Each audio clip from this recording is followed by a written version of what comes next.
12 ao 17, ele vai mostrar essa nova natureza do ser humano. Essa nova natureza que nós temos em Jesus. Amém? Então hoje nós vamos falar sobre a nova natureza dos eleitos de Deus. O versículo 12 diz assim: portanto, como eleitos de Deus, santos e amados, revistam-se de profunda compaixão, de bondade, de humildade, de mansidão e de paciência. Você já parou para pensar no que significa ser eleito?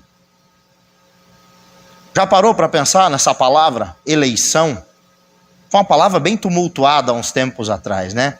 Mas o que significa ser eleito? E em poucas palavras, irmãos, ser eleito significa ser escolhido. Logo, quando nós encontramos essa palavra, esse termo nas Escrituras, ser eleito por Deus, significa ser ou ter sido escolhido por Deus. Você foi escolhido por Deus. É isso que o apóstolo Paulo está dizendo aqui. Portanto, como eleitos de Deus, santos e amados, vocês, que foram escolhidos por Deus, promovam esses comportamentos na vida de vocês. Esse é o desejo do apóstolo Paulo. Sem sombra de dúvidas, a eleição é uma grande verdade bíblica, às vezes mal interpretada. Mas o Senhor Jesus Cristo mesmo disse em João 15:16, não foram vocês que me escolheram, mas eu que escolhi cada um de vocês, para que vocês vão e deem frutos, e o fruto de vocês permaneça, a fim de que tudo o que pedirem ao Pai em meu nome, Ele lhes conceda. O próprio Senhor Jesus já afirmou, vocês não me escolheram, eu escolhi vocês. O apóstolo João vai dizer que nós o amamos porque ele nos amou primeiro. Então foi pregado há muito tempo um evangelho muito humanista. Quero dizer uma coisa para você, você nunca dá o primeiro passo em direção a Deus. A sua natureza caída, a sua natureza adâmica faz com que você fuja e se esconda de Deus entre as árvores do jardim. O homem depois da queda, ele foge de Deus. Antes da queda o homem passeava com Deus pelo jardim, mas depois do pecado o homem foge de Deus. Mas nós o amamos, porque ele nos amou primeiro. Mesmo o homem pecando no jardim, Deus veio ao encontro daquele fujão que se escondeu. Ser um eleito de Deus, então, significa saber que a escolha para tal foi feita por Deus, segundo a sua vontade, segundo a sua soberania e também segundo a sua sabedoria. Por que é que Deus me escolheu ou por que é que Deus te escolheu? Eu não sei.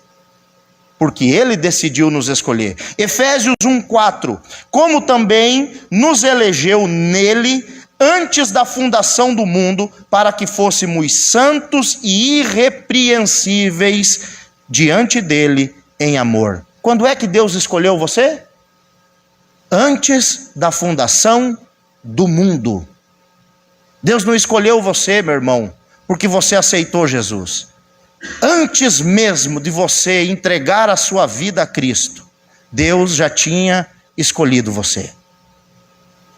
A palavra do Senhor vai dizer em Apocalipse 13:8 e Apocalipse 17:8 que o nome daqueles que hão de herdar a salvação já está escrito no livro da vida antes da fundação do mundo e antes da imolação do Cordeiro.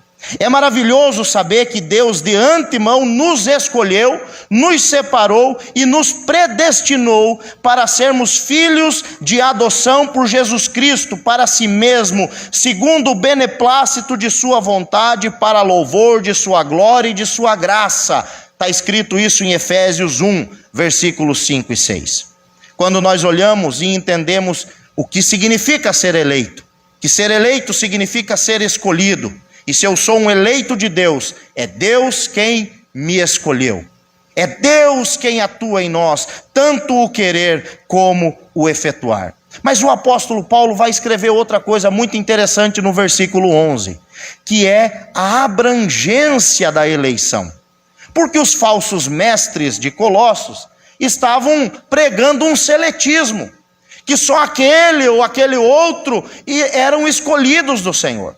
Os próprios judeus tinham isso na sua cabeça, que eles eram o povo exclusivo. E aí o apóstolo Paulo, no versículo 11, aí na sua Bíblia, Colossenses 3,11, ele diz: aqui não pode haver mais grego nem judeu, circuncisão e incircuncisão, bárbaro, cita, escravo, livre, mas Cristo é tudo e está em todos. Deus alargou a porta da graça e não limitou a sua salvação a apenas um grupo exclusivo. Nós podemos ser salvos e alcançados por esta graça, independente da nossa classe social, independente de ser homem ou mulher, independente de ser rico ou de ser pobre, de ser pequeno ou de ser grande, de ser jovem ou de ser idoso. Em Cristo nós encontramos a salvação. E aqueles que vão sendo alcançados por essa graça, tanto homens quanto mulheres, tanto crianças como adultos, eles vão se despindo da sua vã maneira de viver e se revestindo de uma nova natureza. Por quê? Porque ser eleito de Deus implica em responsabilidades. Lembra daquela frase do tio do Homem-Aranha? Com grandes poderes vem grandes responsabilidades. E essa frase é certa. Qual é a primeira grande responsabilidade de um eleito de Deus? Em primeiro lugar, os eleitos de Deus vivem suas vidas não mais nos moldes desse mundo. A sua maneira de pensar, de falar e de agir está pautada agora nos moldes celestiais. Se você é um eleito de Deus, se você foi escolhido por Deus, a sua maneira de viver vai provar isso. E aí o apóstolo Paulo escreve em Colossenses 3, versículo 2: pensem nas coisas lá do alto, e não nas coisas que são aqui da terra, porque vocês morreram, e a vida de vocês está oculta juntamente com Cristo em Deus. Um eleito de Deus tem a responsabilidade de viver a sua vida pautada nos moldes celestiais.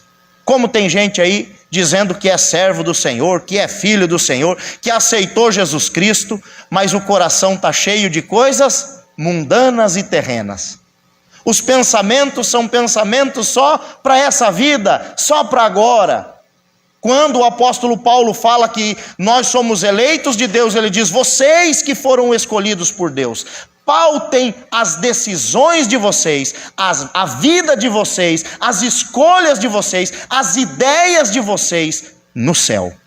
Coloquem o pensamento de vocês em Deus. O que é que Jesus Cristo disse? Busquem em primeiro lugar o reino do céu e a sua justiça, e essas coisas vos serão acrescentadas. Em segundo lugar, ser um eleito de Deus implica na responsabilidade de matar a velha natureza terrena e andar em novidade de vida. É sua responsabilidade matar essa natureza adâmica caída que está em você. Versículo 5 diz assim: portanto, façam morrer tudo o que pertence à natureza terrena: imoralidade sexual, impureza, paixões, maus desejos e avareza, que é idolatria. Por causa destas coisas é que vem a ira de Deus sobre os filhos da desobediência.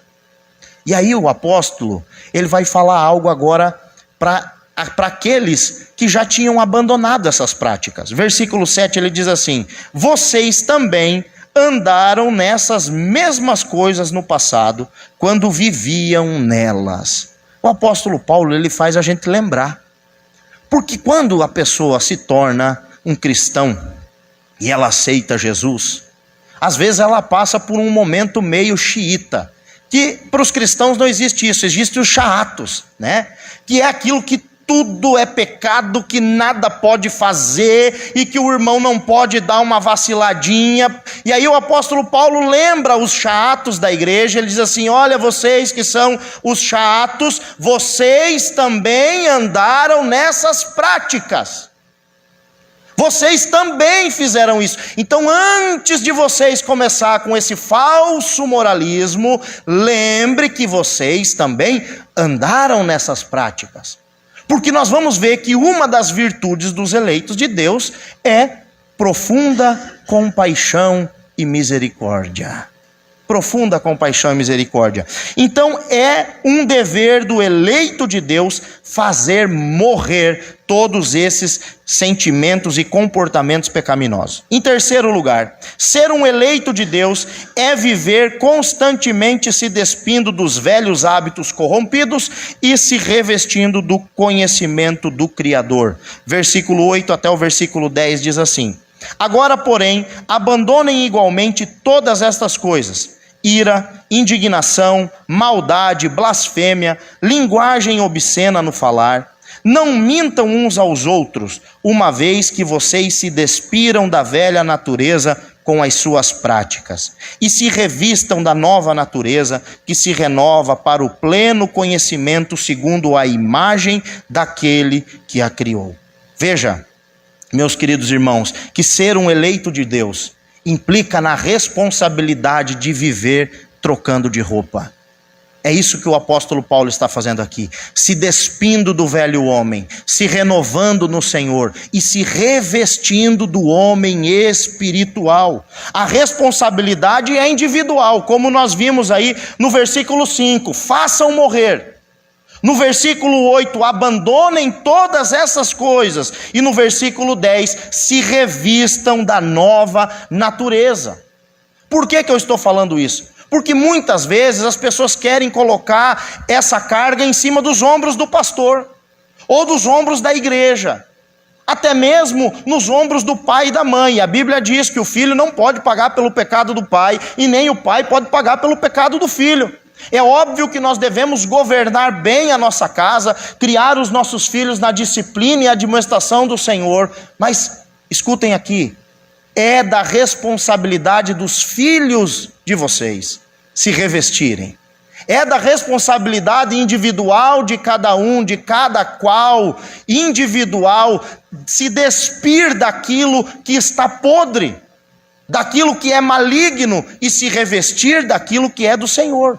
Por isso que o apóstolo Paulo lhe diz: vocês devem fazer isso morrer. Abandonem tais práticas e se revistam da nova natureza. Todas essas expressões, irmãos, indicam que a responsabilidade, ela é individual. Cada qual é responsável por fazer morrer a sua natureza pecaminosa.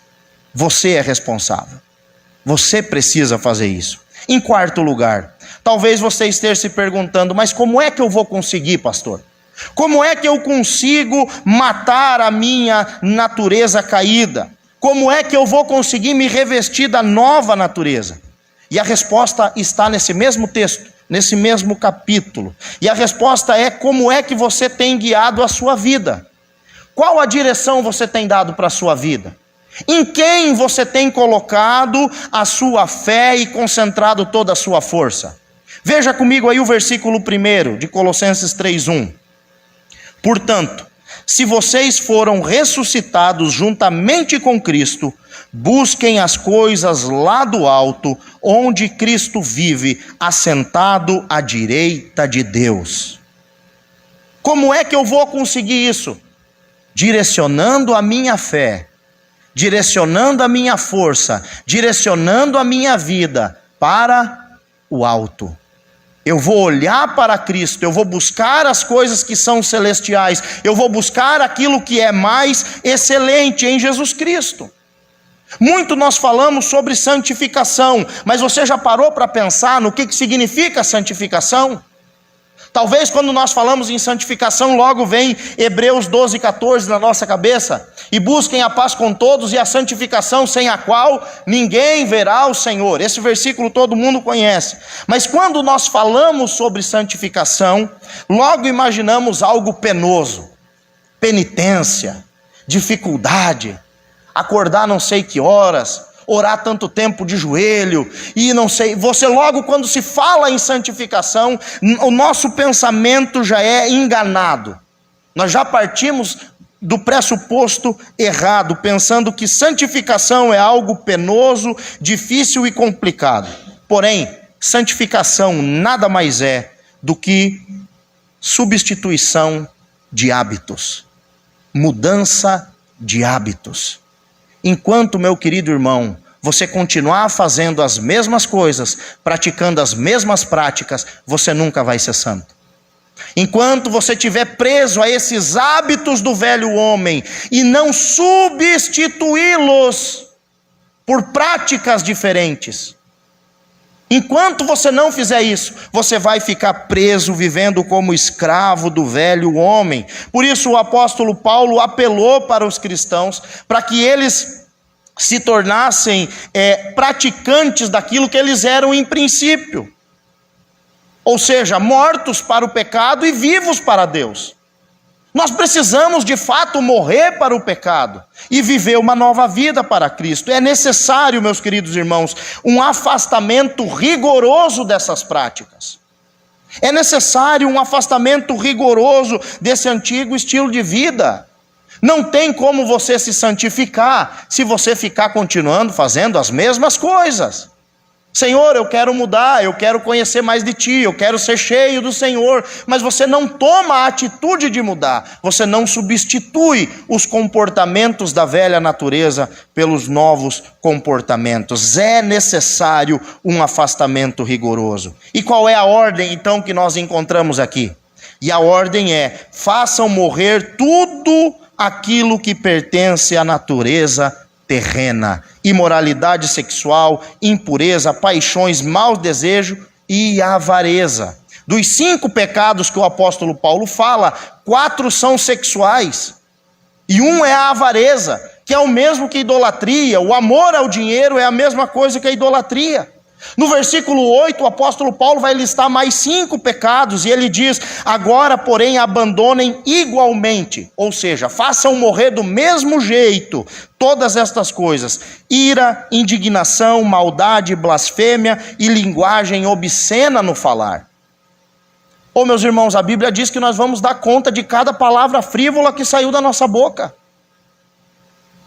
Você pode estar pensando: pastor, eu não sou um imoral sexual, mas e às vezes como é que está o seu linguajar, as suas palavras? As pessoas, quando te ouvem falar dentro do ônibus, como a irmã deu testemunho aqui no começo, elas são tocadas pelo Espírito Santo ou não? O lugar que você está, a roda de amigos que você está, as pessoas que estão ali, pelo seu modo de falar. E eu não estou falando que você precisa estar falando de Jesus todo momento, mas o jeito que você fala, como você se comporta, isso transmite Jesus Cristo, porque isso é um comportamento da antiga natureza.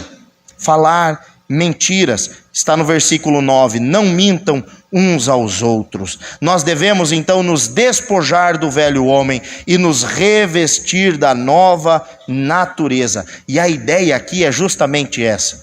Imagine que alguém está caminhando na rua e de repente essa pessoa tropeça e cai dentro de uma fossa aberta, cheio daquilo mesmo, irmãos. Eu não vou falar o nome, mas você sabe o que é.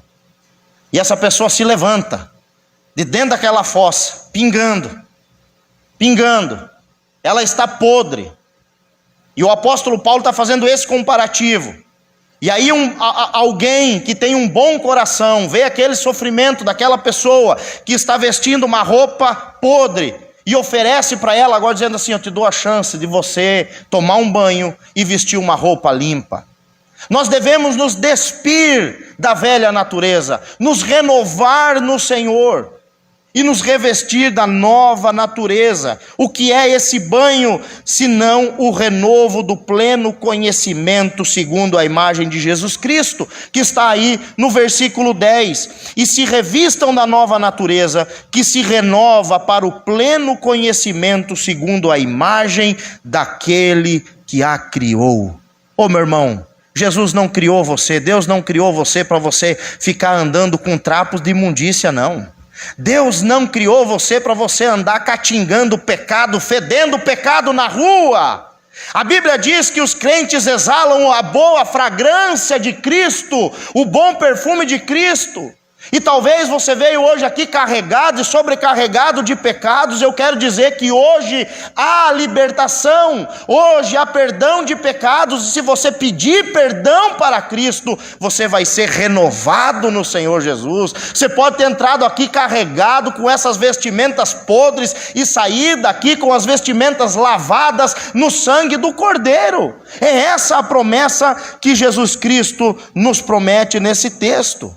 Hoje Deus te convida a substituir esses trapos de imundícia por uma roupa de alegria, por vestes de alegria. Hoje Deus convida você a substituir esses comportamentos que te fazem mal. Você sabe que esses comportamentos te machucam, por comportamentos que vão te trazer alegria.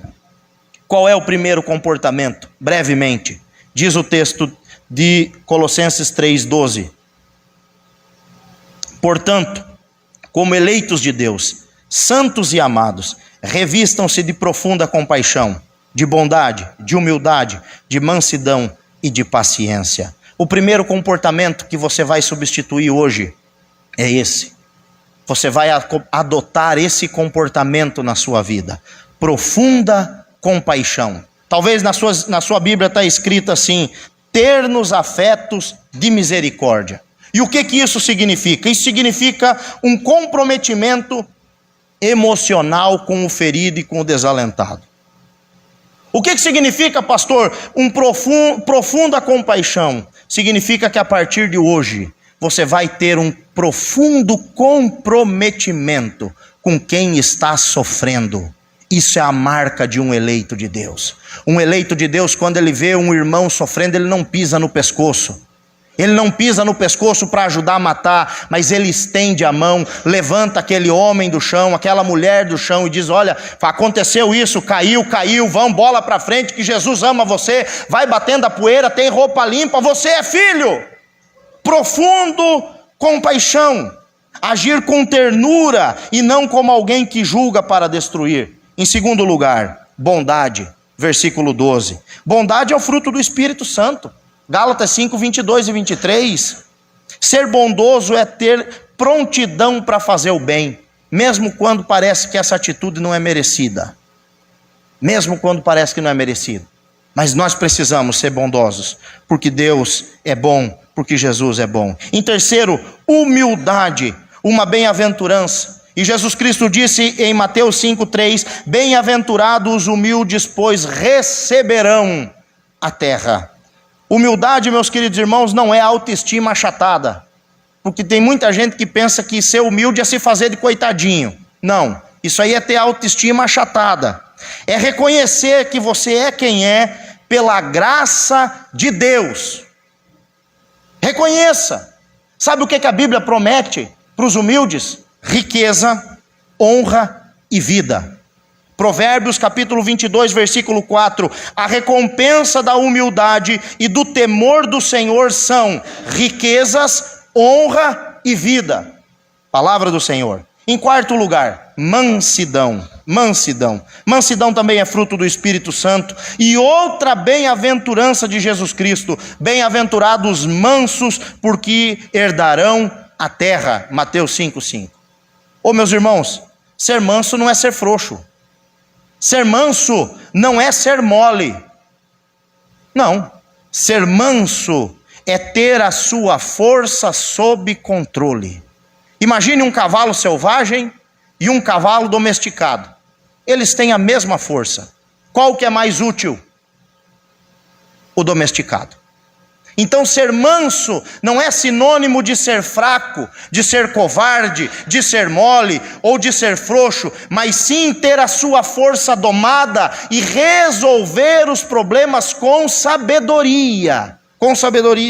5. Longanimidade, versículo 12 ainda. Mais uma parte do fruto do Espírito. E o que é longanimidade senão a disposição para ser tolerante. Mas tolerante por quê? Tendo em vista a fragilidade humana. Ninguém é como você. Ninguém pensa igual você. Ninguém é acelerado igual você ou lerdo igual você. Você é único. Então seja longânimo. Seja longânima. Jesus diz que nós devemos caminhar a segunda milha, sabe? Tenha um pouquinho mais de paciência. Eu costumo falar desse exemplo. Imagine que você convida o pastor para ir na sua casa. Primeira vez que o pastor vai na sua casa, vai fazer um jantar, vai lá. A partir de hoje as irmãs não vão mais fazer isso, mas forra a mesa com uma linda toalha branca, serve um suco de uva integral, e o pastor Diego é meio estabanado, aí vai pegar uma coisa, bate com o braço no copo de suco, derruba aquele suco de uva integral na toalha branca. Eu não sei se naquele momento as irmãs são longânimas ou falsas, né? Mas não tem problema, pastor, isso acontece, é normal, está sujeito a acontecer com todo mundo. Ai do marido ou dos filhos se chegar a derrubar um copo de suco em cima da toalha. Então às vezes nós somos longânimos com os de fora, mas não somos com os de dentro. Longanimidade, nós precisamos ter disposição em sermos tolerantes. Sexto lugar, versículo 13, suportem-se uns aos outros. Um dos versículos mais mal interpretados das Escrituras. Por quê? Por quê? Porque na língua portuguesa, suportar indica tolerância. Ai, não suporta aquele irmão. Nossa, não suporta, mas tem que caminhar junto. E não tem nada a ver. Não tem nada a ver. A palavra grega aqui para suporte é anechomai, que significa aguentar firme, posicionar-se, suportar, ser coluna, ser pilar, ser alguém que fica de pé, que ajuda o que está cansado, que levanta aquele que está caído. É ser coluna na vida de alguém e não tolerar alguém. Suportem uns aos outros, sejam colunas para os mais fracos, sejam estruturas, sirvam de estrutura para segurar aquele que é pequenino na fé. É isso, suportem. Sétimo, ainda no versículo 13, a parte B, perdão. E perdoem-se mutuamente, caso alguém tenha motivo de queixa contra outra pessoa, assim como o Senhor perdoou vocês, perdoem também uns aos outros. Olha, o argumento do apóstolo Paulo é um checkmate aqui. Perdoem, e dele já se antecipa e diz, assim como o Senhor perdoou vocês, vocês são obrigados a perdoar uns aos outros. Não tem como falar de perdão sem falar da parábola do credor incompassivo. Mateus capítulo 18, do 22 ao 35. Ali diz o texto que um rei decidiu fazer um acerto de contas. E começou por aquele que tinha a dívida mais alta. 10 mil talentos, diz o texto, que ele devia. Irmãos, notinha de rodapé. Talento não é uma moeda. Talento é uma unidade de medida. Um talento equivale aproximadamente a 35 quilos de ouro ou de prata. Então, na parábola dos talentos, aquele que recebeu só um talento, ele não recebeu pouca coisa não, ele recebeu muito dinheiro.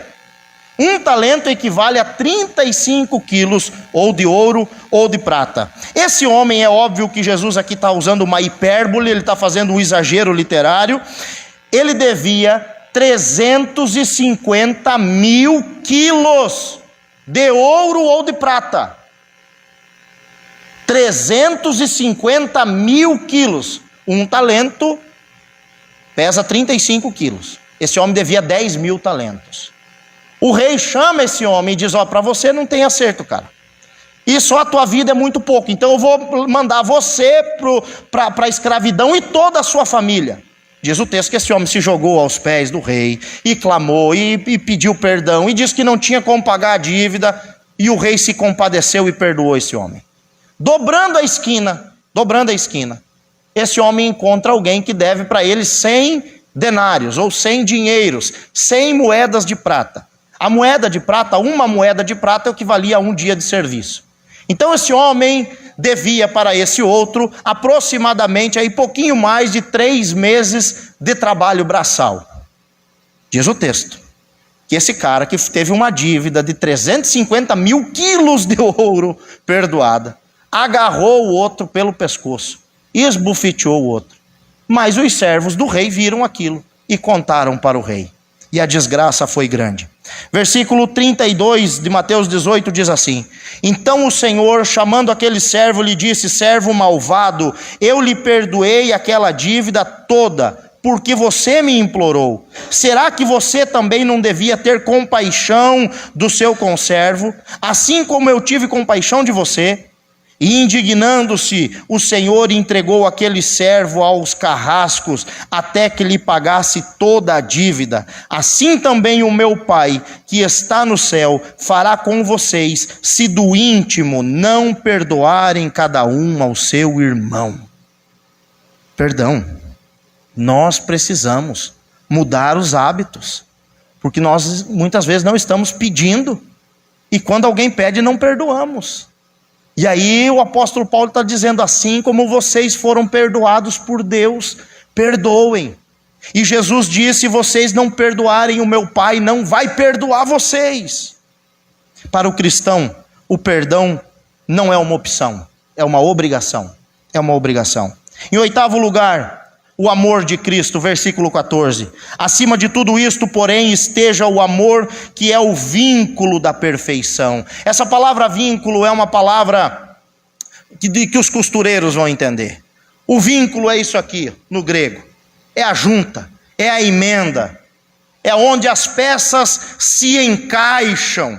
E o apóstolo Paulo está dizendo: vocês só vão se encaixar como corpo, vocês só vão se encaixar como membros, vocês só vão se encaixar como igreja, se vocês estiverem unidos debaixo do amor de Cristo. O amor de Cristo é o vínculo da perfeição, é o elo perfeito, é aquilo que une a igreja, é o amor de Cristo. Sem esse amor, nada nós podemos fazer. Por quê? Porque o amor de Cristo é o próprio Deus. Deus é amor. É o amor de Cristo que é capaz, e somente Ele, de costurar os relacionamentos que foram rasgados. Em nono lugar, penúltimo, versículo 15, a parte final, e também o versículo 16, a parte final: e sejam agradecidos. Somente um coração grato é um coração satisfeito, pleno e feliz. Oh, meus irmãos, não é a felicidade que nos torna agradecidos, mas é a gratidão que nos faz felizes.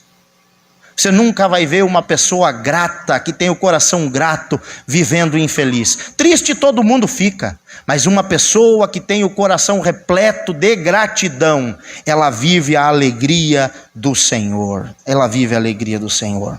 A felicidade não está no que temos, mas no que Cristo fez por nós. Em último lugar, obras, versículo 17.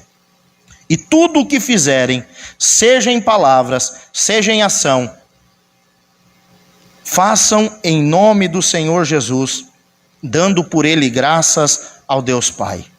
Em último lugar, são as obras. Mais uma vez o versículo 17. E tudo o que fizerem, seja em palavra, seja em ação, façam em nome do Senhor Jesus, dando por ele graças ao Deus Pai. Você só será satisfeito, você só será feliz se você fizer alguma coisa. A morbidão é terrível. A morbidão é uma desgraça. A falta de propósito na vida é um tormento. E tem muita gente que está vivendo esse tormento, porque não tem um propósito, porque não trabalha, não vive para o Senhor, não executa, não exerce os seus dons, os seus talentos para o Senhor Jesus Cristo.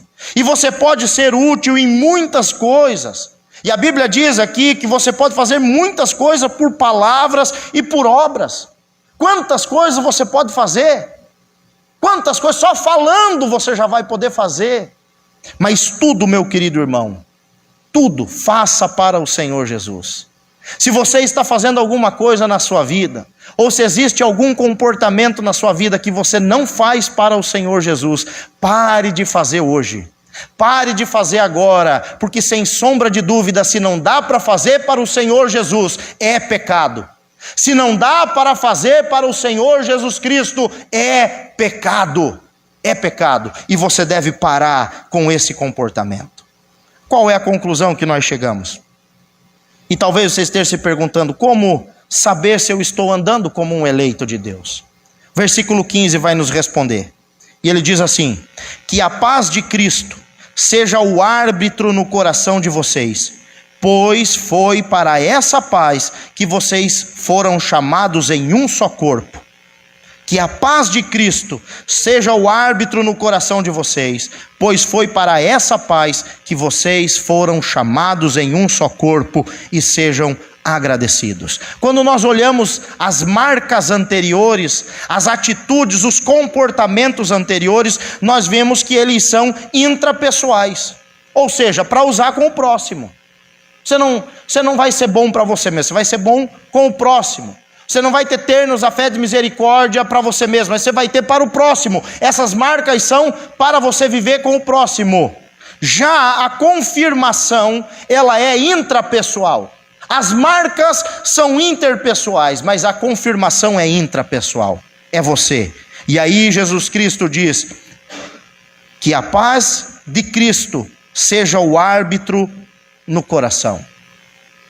Como é que você está se sentindo diante da palavra de Deus? Como é que você se sente? Você está manifestando essas obras na sua vida?